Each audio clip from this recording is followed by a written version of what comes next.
ADHDers are allergic to being inauthentic. So then this takes like this massive toll, this massive energy and like spiritual, emotional toll on us, and we get burned out. Because we struggle with working memory, we often don't remember conversations that we've had with people. We also struggle to remember commitments that we've made. And so we can seem pretty flaky. And this is hard. I just want to hold some space for how difficult this is to be misunderstood because we are not flaky.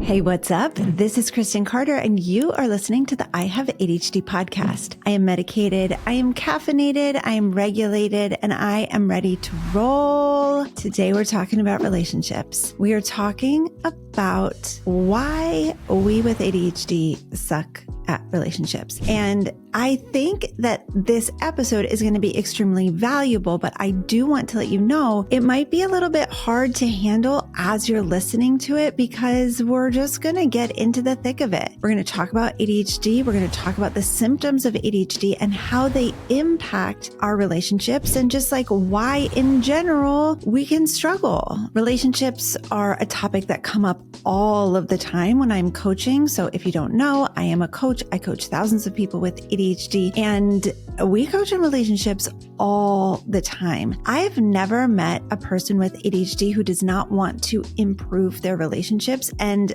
my hand is in the air saying, same. I am also a person with ADHD who is working toward improving my relationships. It has never come easy for me. It has with like a few unicorn type people in the world, but in general, relationships do not come easy for me at all. I struggle with rejection sensitivity. I struggle with just the impact that my ADHD symptoms have on my relationships. And also, I am someone who comes from quite a bit of developmental formative trauma. And so I know that all of that impacts my relationships as well. So over the next couple of weeks, we're going to unpack this idea of relationships as it pertains to ADHD. Why is it hard for us? What are the key points? How can we improve? And how can we not always feel like the problem in our relationships? And that's a big kind of concern that I have for today as we are chit-chatting about relationships is that I don't want to make you feel like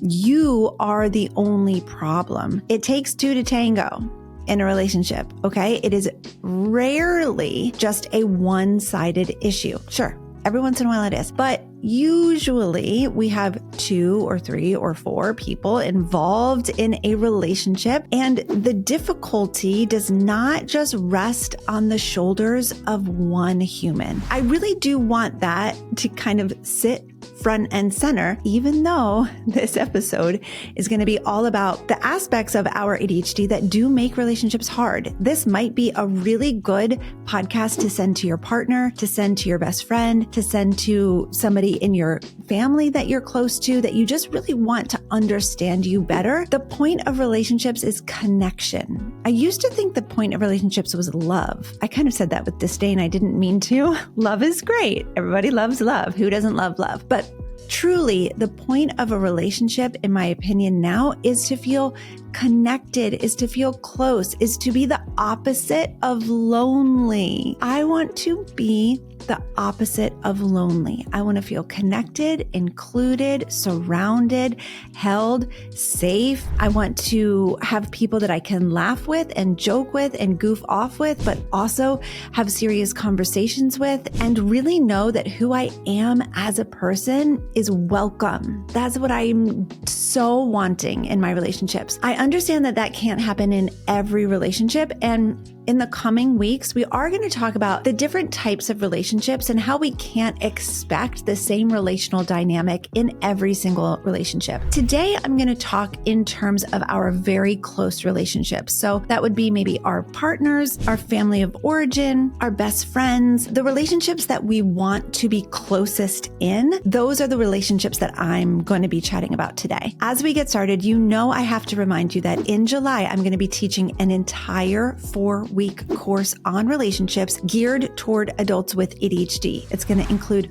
4 live classes, 4 coaching calls on relationships, and a ton of support in our community regarding your relationships. Of course, you'll get a workbook. Of course, we're going to do a deep dive. So if you're someone that's like, yeah, my relationships need an extreme makeover. Do you remember that show?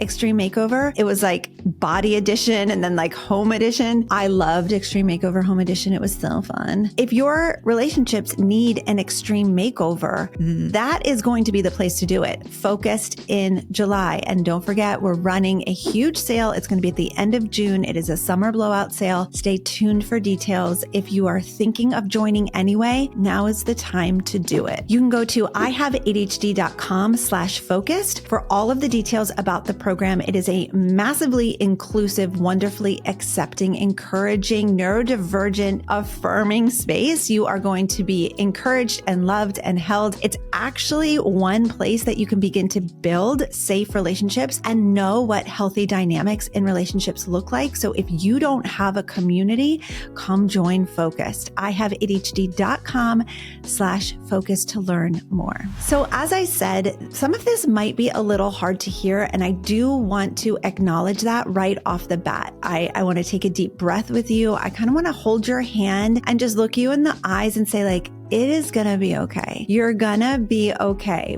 But we are going to spend a little bit of time discussing why ADHDers can be really bad at relationships. And this is intended to help you to deepen your understanding about yourself and your neurodiversity, your ADHD, and how it impacts your relationships. Because I promise you, if you only take one thing away from this podcast, this is the thing to retain. Are you ready? Turn up the volume, get your cross stitching out so you can stitch this on a pillow because it's going to be important. Your ADHD, your attention deficit hyperactivity disorder, impacts every aspect of your relationships. That's it.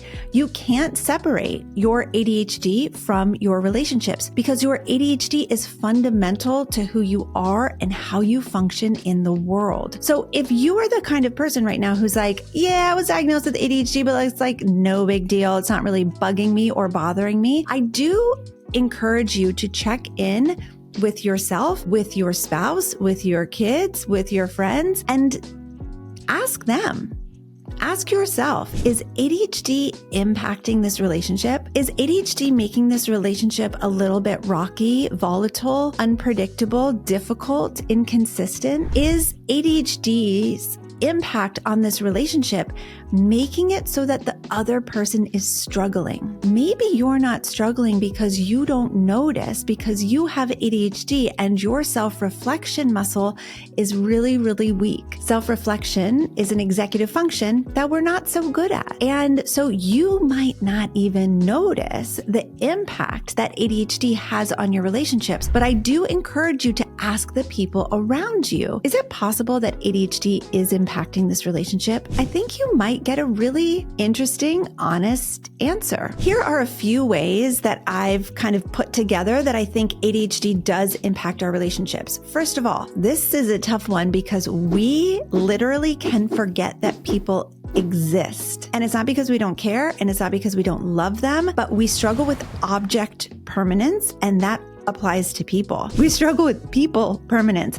You can go days or weeks without remembering that certain people exist in your life, people that you enjoy, that you want to be connected to. It's a literal out of sight, out of mind situation. And if you're not careful, if you're not treating your ADHD, if you're not conscious of it, if you have way too many relationships in your life to kind of keep track of them all, you're going to forget people. And one thing I've learned is that people don't love to be forgotten. It's not their favorite. They don't enjoy it. So we definitely forget people exist. Be on the lookout for that. Because we struggle to prioritize, which is a deficient executive function, we often have way more relationships than we can manage. It goes hand in hand with impulsivity and distractibility, right? So it's like all of those kind of work against us, and we end up making and creating relationships far more than we can manage. And so it gets real dicey when you're overscheduling yourself, overbooking yourself, overcommitting yourself, overextending your emotional, mental, physical capacity for all of these different relationships. And this is something that we're going to be talking about in the coming weeks, because I think this is one of the most vital things that we can do as people with ADHD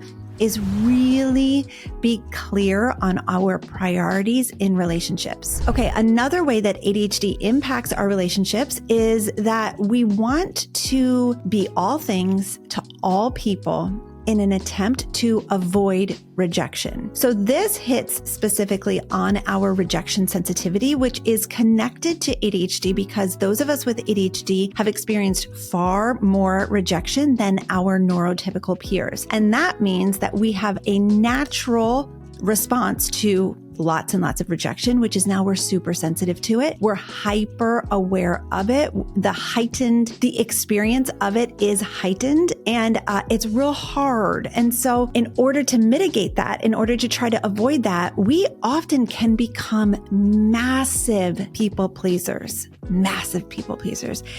If you feel like you are a great person, but also you're a people pleaser, I promise you that your relationships need an extreme makeover. I promise you. And I know that this is somehow connected, maybe not solely connected, but definitely connected to your rejection sensitivity, to the extreme experience of shame that we feel as ADHDers when we are rejected. And so many of us become massive people pleasers in order to try to stave off rejection of any kind, but being a people pleaser is really hard, and it's coming usually from a place of inauthenticity, and ADHDers are allergic to being inauthentic. So then this takes like this massive toll, this massive energy and like spiritual, emotional toll on us, and we get burned out. Because we struggle with working memory, we often don't remember conversations that we've had with people. We also struggle to remember commitments that we've made, and so we can seem pretty flaky. And this is hard. I just want to hold some space for how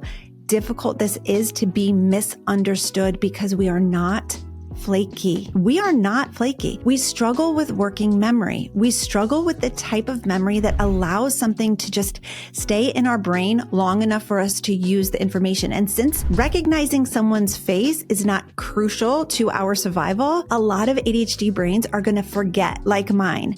I got to tell you a story. Oh my gosh, this fits right in here because a couple weeks ago, I had to drop off water polo fundraiser money. Happy to do it. My son went around the neighborhood like the adorable person that he is. And he knocked on doors and he said, "Hi, I'm your neighbor. I play for the water polo team. We're doing a fundraiser. Would you like to support us?" Adorable. And he got people to participate. It was lovely. I had to drop off this water polo fundraiser money to someone named Megan. I know I have spoken to her before, but her son is a year older than my kiddo. So my kiddo is currently in the middle school program. Her son is currently in the high school program. I can kind of see her face in my head, but not really. And I was supposed to go to the school during a water polo game and hand her the money. Do you think that I trust my ADHD brain to recognize her in a crowd of people? No, I have no idea what this woman looks like. She's blonde, but like so are a lot of people. So I was like, I am not going to walk into a high school water polo game and scan the crowd trying to find this person and make an idiot out of myself. I just knew it would be horrible. And so I texted her and I was like, "Hey, I've got the money, but I'm not able to make it to the game. Can I drop it off at your house?" And I drove far for me. I drove 15 minutes.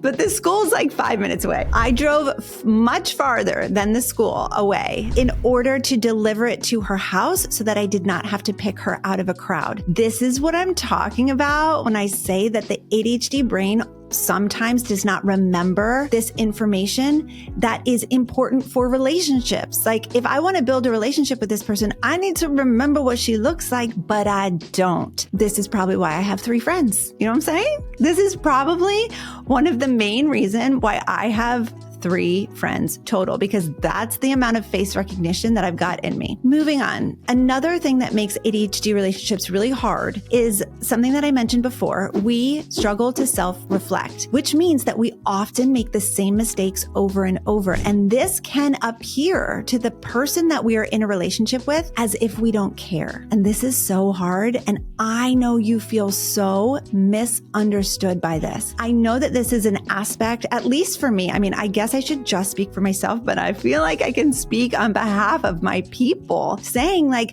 we feel misunderstood. We do care about what the person has to say. We do care about like their hopes, their dreams, the things that they're telling us, even the things that they like assign to us or whatever. But we struggle to remember, we struggle to self-reflect, and we make the same mistakes over and over. And this is so difficult. And if you have been accused of just like not caring about someone because you've forgotten or because you've struggled to self-reflect and change your behavior, I want to say same. I have been accused of the same, but I don't believe that about myself. And I also don't believe that about you. It's not that I don't care. It's that my brain is wired in a way to not self-reflect, to not remember, to not prioritize.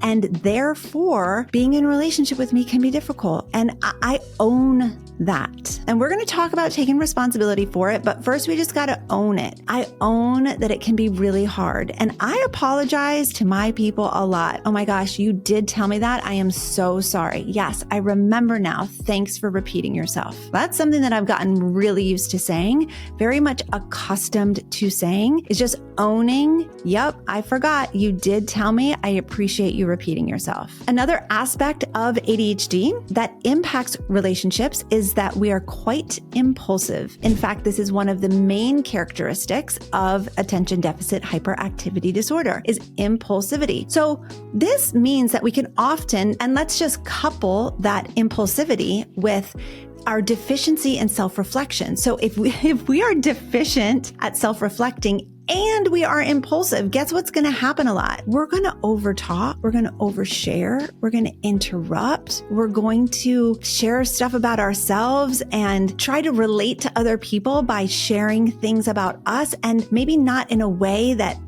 makes them feel seen and heard. And interrupting is something that I have been working on for 20 years, since the day that I got married. I'm not joking. And we are at 20 years almost, which I am so proud of. For 20 years, I have been working on my impulsivity as it pertains to interrupting my husband. My husband, bless him, is a wonderful man, but sometimes it takes him a little bit of time to get his words out. He's a systematic processor. He thinks about things for a while. He wants to be able to articulate things clearly and slowly. And guess who doesn't have time for that? Oh my goodness. Guess whose brain struggles with that? Mine.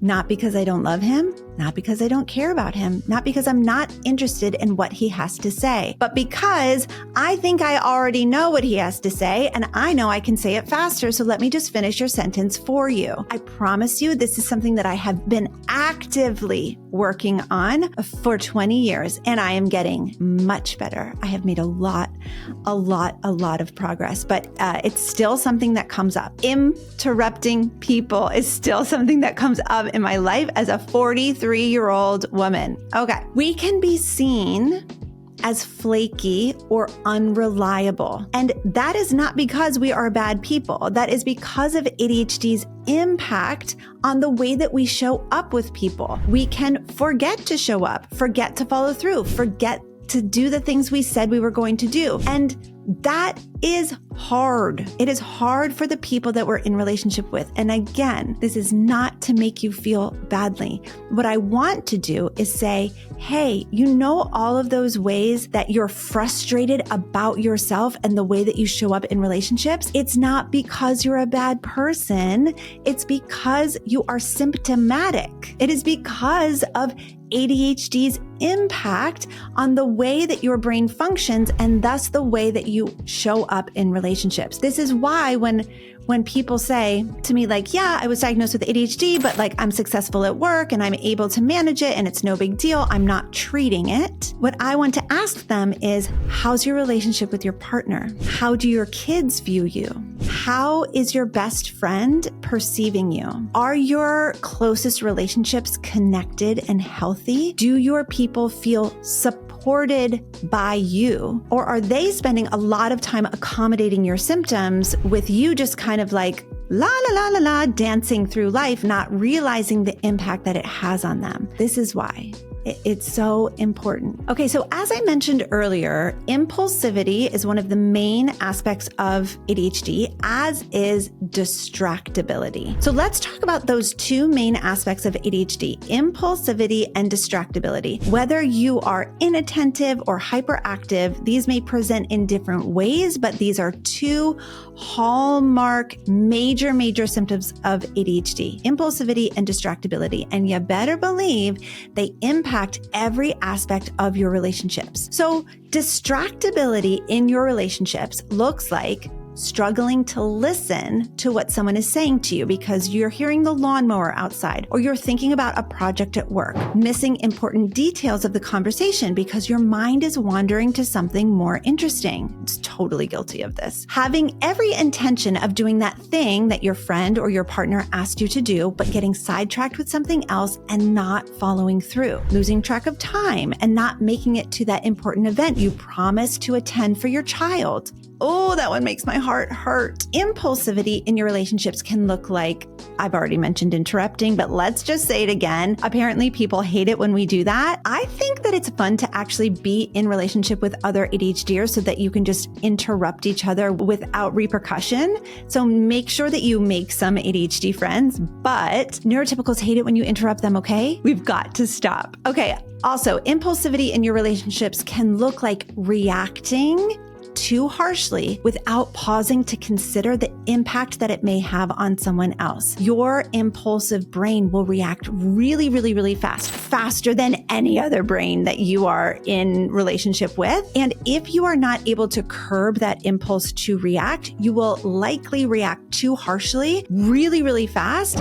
and the impact might be pretty intense. Often, when Greg and I fight, something will happen. There will be some sort of offense, let's say by him. He offends me in some way, but I react so impulsively and harshly to that offense that we end up talking about my reaction before we get to talking about the offense. I don't know if anybody can relate to that. Again, I'm getting very warm during this conversation. I'm starting to sweat, but I think that is something that most of us can relate to, is that an offense will take place, but our reaction to it is way over the top. And then we have to have this conversation about our reaction because we've offended the person that we love by reacting too harshly. Whereas we could have just said, hey, that really hurt my feelings. I didn't like it that you said that. And we could just address it in that way. But why don't I address it in that way? Same reason you don't.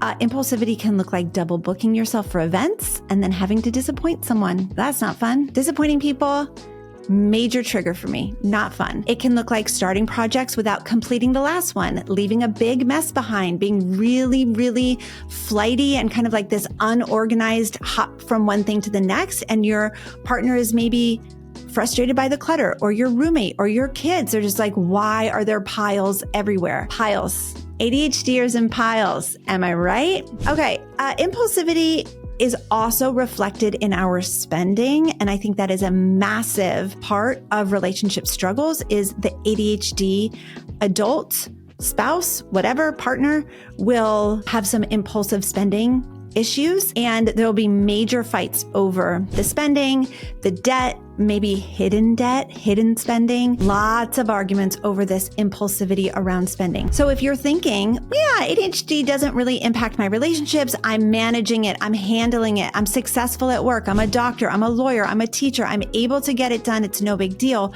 Again, I want you to look at your relationships and ask yourself, is it possible that ADHD is making my relationships harder than they need to be? Not because you are bad, you are lazy. You are not a good person. No, not because of any of that. ADHD impacts our ability to focus, our ability to curb our impulses, our ability to self-regulate and show up like a calm, compassionate, caring human that we truly are on the inside. ADHD really impairs our ability to show up in that way. And so what we sometimes present with is an interrupting, impulsive people pleaser who says yes to a lot of things and overbooks and overschedules and then is looking like they're unreliable and flaky. And that is just so hard because that is not who you are at your core. It is not who I am at my core. I know that for sure. Okay, so yes, ADHD impacts our relationships, and this sucks. It totally sucks. If you're feeling a type of way, I want to say same. I'm feeling a type of way as well. It doesn't feel good to know that you may be negatively impacting the people that you love the most. But I do want to circle back to it takes two to tango, and a dynamic that I see over and over and over again. And let me remind you, I've coached thousands of people with ADHD. I am currently coaching hundreds and hundreds and hundreds of adults with ADHD. And one theme that I hear over and over and over, and not in these specific words, but this is the theme boiled down to a nutshell. Are you ready? My partner wants me to be neurotypical. My parent wishes I was neurotypical. My friend expects me to be neurotypical. This is a theme that I see throughout coaching so many adults with ADHD. Almost every post that I see in our relationships channel, almost every time I have the privilege of coaching an ADHD or face-to-face on relationships, this is the theme. The theme is my neurotypical person, whether it be partner or friend or family member, they want me to be neurotypical. So can you help me with that, Kristen? Can you help me be neurotypical? Can you? I'm always like, no, I cannot. Our partners, friends, family members often feel inconvenienced, put out, annoyed, personally offended, or attacked when we show up as the neurodivergent humans that we are. And that's a problem. So I want you to know that, yeah, ADHD is an issue, and it shows up in your relationships and it has a negative impact. And it is a problem when your partner, your family member, your friend, your spouse expects you to show up in a neurotypical way. That's a problem. That's a big, big problem. Are they getting mad at you when you are presenting with your symptoms? Do they have reasonable expectations of what you can and cannot do? Do they have reasonable expectations of what you will and will not do, or should not do? Are they willing to help you and support you? Do they see the good in you? Do they? Or are they just always pointing out the flaws? Because if it is that they're always pointing out the flaws, that's a problem. Okay. Again, it takes two to tango. I don't know where that came from. It's such an old phrase. I'm sorry. But it does. It takes two to be in a relationship. And it is very rare, although there are times, but it is very rare that the burden of the relationship struggle is going to fall on solely one person. I am talking maybe 5% of the time. I just made up that number, but I think it's a good one. I think maybe 5% of the time we can point to relationships and we can say, wow, that one person is solely responsible for screwing this whole thing up. But usually it's a dual effort. Usually it's both people contributing to the issue. And part of the ways that our neurotypical counterparts or friends or family members, whatever, are contributing to the issue is that they are expecting us to show up as a neurotypical human, as just a very functional, quote unquote, normal, typically brained person. And you're not. Sorry? Not sorry? I don't know. Like you're not. You have ADHD. You have a neurodevelopmental disorder that impairs your ability to focus, to curb your impulses, and to regulate your attention, your behavior, and your emotion. You're not, quote unquote, typical. Okay? You're not broken, but you're not typical. And so for the people that you are closest to continually expect you to show up in a neurotypical way, that's unfair and it's ableist and it's got to go. We got to trash it. It's a no. It's a no. It's a no. If you have someone that you are, especially if you're living with them, that all they can see are your flaws and all they are pointing out are your deficiencies and they don't see the best in you, they see the worst in you, that's a problem. You are not solely responsible for that relationship fracture. I promise you. So I want to ask you this. I want to ask you two questions. The first question is, are you taking responsibility for your ADHD? Are you treating it? Are you managing it? Are you getting medical support for your ADHD? Are you making sure that you are doing everything that you can and using the evidence-based methods to support your ADHD? Because if you are not, I promise you that your relationships will be negatively impacted by it. This is gonna be brutal, but I'm gonna say this. That part is on you. That part is on you. Nobody can treat your ADHD for you. Nobody can make you go to the doctor, make you take medication, make you work out, or go for a stupid mental health walk for your stupid mental health. Like nobody can make you go to therapy. Nobody can make you support your ADHD. That part is on you. Okay. And I really want to be clear that I'm holding you with so much compassion. And I know not everyone has the same amount of access and privilege. I know that, but to the best of your ability, are you taking it seriously? Do you truly understand the impact that it has on your relationships? Because if not, I hope this podcast was a wake-up call for you that even if you might be functioning at work, even if you might be functioning in a way that makes you feel good, what I want you to do is look around and even better, ask your closest people, is my ADHD impacting our relationship? And if so, I just really encourage you to take that seriously and to treat it and to support it. If you don't do it for yourself, do it for the people that you love. I mean, I suggest doing it for yourself because it feels great. It feels great. But if that's not enough motivation for you, do it for the people that you love. Okay. And then here is the second question. Are you surrounded by people who accept you and support you? Or are you surrounded by people who shame you and judge you for your neurodivergence? Are your closest people shaming you, nagging you, holding you to a standard that you will never be able to meet? Are your closest people wanting you to be neurotypical and beating you up when you're not able to meet that standard? Are your closest people making space for you to be neurodivergent? Or are they judging you for it and expecting you to quote unquote be better? Because if that's the case, that needs to be tweaked as well. Okay. That's a problem. So there's the self-responsibility part, which is so important. And that is your job and that is on you. And dare I say that comes first. In my opinion, that comes first. You take responsibility. You treat your ADHD. You do whatever you can within your means to be able to support it. And then the people around you, we got to teach them to accept you as you are. So that looks like saying things like, hey, it's really unfair for you to expect me to meet these standards when I have a neurodevelopmental disorder that makes it really hard for me. I'm working on it. I'm doing my part, but I need a little grace and space in the meantime. I really need you to not expect me to be neurotypical because I'm not.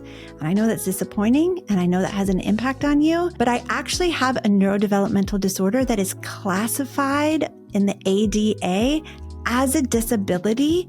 And I need you to start looking at my neurodivergence through the lens of disability during this time while I'm learning to treat it and care for myself and support myself. And maybe someday we don't need to look at it as a disability, because maybe I'll be to the point where I can just manage all of this stuff and I'm so supported that I'm able to function really well. But right now I'm in the disability category, and I really am asking for your support and not your judgment. If your partner, friend, parent, child, whoever it is, would be open to going to therapy with you, would be open to couples counseling, friends counseling, any kind of work with a trauma-informed therapist who has at least a basic understanding of ADHD, that could be really, really beneficial. My goodness, that could be so wonderfully beneficial. So as we wrap up, a couple things. First, don't worry, more relationship episodes will be coming at you in the next couple weeks. Number two, if you're feeling down after this episode, I just encourage you to put your hand over your heart and take a couple really deep breaths and do some self-soothing. It is hard to have ADHD, and it is a lot. It's a lot to bear, and there's so much misunderstanding and misinformation. My gosh, especially on the socials right now. It's driving me crazy, but you are safe here. You are able to be seen here. And I just want you to know that my podcast will always be free, and it will always be here for you to take advantage of and to kind of pop into your ears and have some self-soothing. Take a deep breath. You are worthy of treatment and support for this neurodevelopmental disorder, and your relationships will improve as you continue to treat and support it. So how do we get better? How do we improve our relationships? I'm today just very generally going to share a couple ideas. Again, we have more relationship episodes coming. I've already said 100 times, treat your ADHD. I won't say anything more about it. I promise. Treat your ADHD and take it seriously. Stop pretending that it doesn't affect the people around you.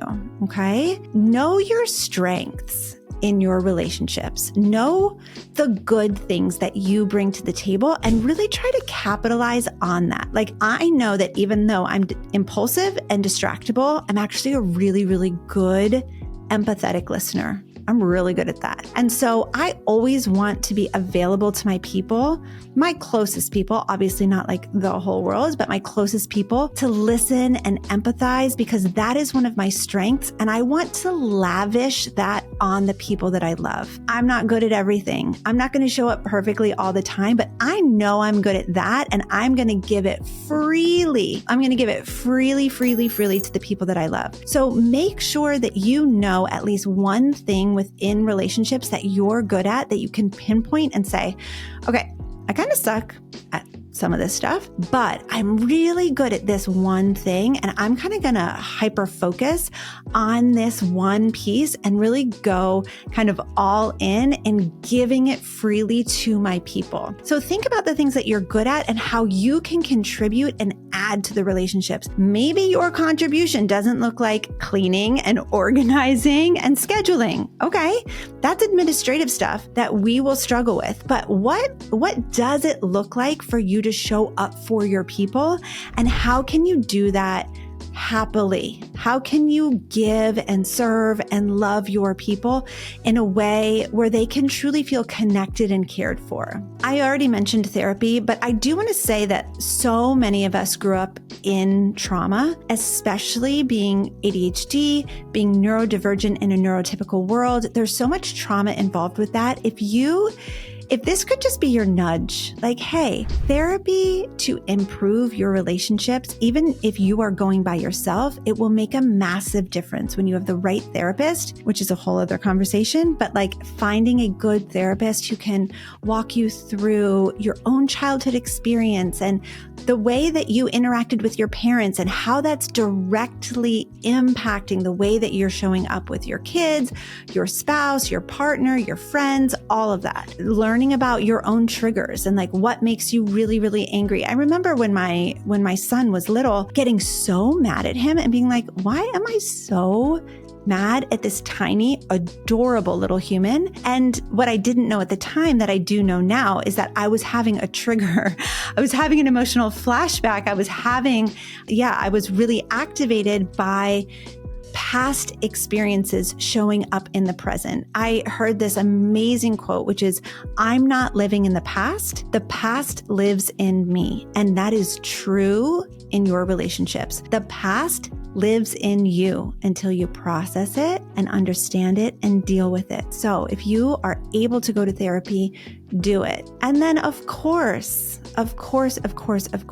join Focused. Join us for the relationships course. We are going to dive deep into how to understand yourself, how to build a great relationship with yourself so that you're not such a jerk to yourself, how to see your needs and meet them, and then how to show up for other people and meet their needs as well. We're going to talk about safe people versus unsafe people and how to set boundaries and how to just have connected, fulfilled relationships with the people that you want to. It's going to be beautiful. I'm teaching it the entire month of July. It's a great month for an extreme makeover. It's going to be the summertime. You're going to be just reveling in summer bliss. And this is the time to work on your relationship. So come join me in Focused. IHaveADHD.com/focus to learn more. Don't forget about our sale. I'll tell you about it in a couple weeks. Can't wait. All right. A new relationships podcast episode coming at you in 1 week. Can't wait for it. I'll talk to you then. Bye-bye.